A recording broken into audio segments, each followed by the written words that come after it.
Oğuz Yurdunun Evlatları kitabında da, sonra şiirler kitabında da Eldar müəllim onu çok güçlü qoyur. Ben ona giriş yazanda yadıma gəlir, Marks'ın bir kəlamı yadıma düşdü.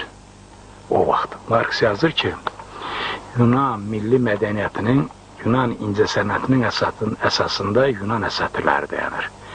Böyük dövlətlər həmişə bundan istifadə edib, öz tarixlərini əsatir əfsanələrə söküb, tarixini oradan yaradırlar. Çünki əfsanə, əsatir havadan yaranmır. Əvvəl insan yaranır. Sonra insan təfəkkürü, əfsanə əsatirləri yaradır.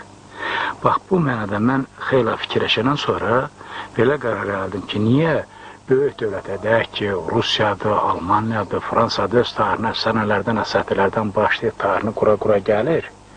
Amma bu zəngin tarixə, adətən nəyə malik olan Azərbaycan xalqı, yəni Türk xalqı özünün tarixini xalqı tərəfindən yaradılmış tarixi əfsanələrə sökənmir. Uzağa heç getmək. Herodotu Yunan tarixinin babası adlandırırlar. Herodot tarix kitabında bizim iki əfsanəmizi verir.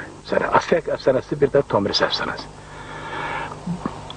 Buna qalmış olsa biz ədəbiyyatımızın tarixini, milli mədəniyyətimizin tarixini elə Herodotda gedən o əfsanələrdən başlamalıyıq. Niyə qorxuruq, niyə çəkinirik? Burada mənim yadıma bir əhvalat düşür.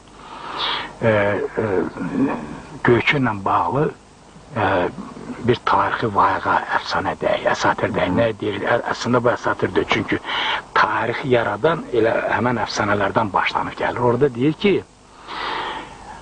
Oğuzlar bir qismi həmişə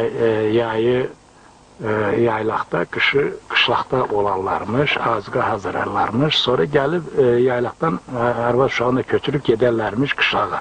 Oğuzun xanımları deyək, belə deyək də, Dədə Qorquddakı deyək, ana xatundur, nə bilim, mən deyək ki, Boyuzun Borva xatundur, nə bilim, Sərcan xatundur və ilə axırı və banı çiçəkdir. Bax, orada bundan təkürlər, həmən bu indiki, deyək ki, xaçpərəstlər o vaxtı bunlara, hələ erməni demir, çünki ermənilər canavar kimi yüz zadın qarışıqdır. Onlar millət kimi milləti peyvətdirlər, bir çox zaddır.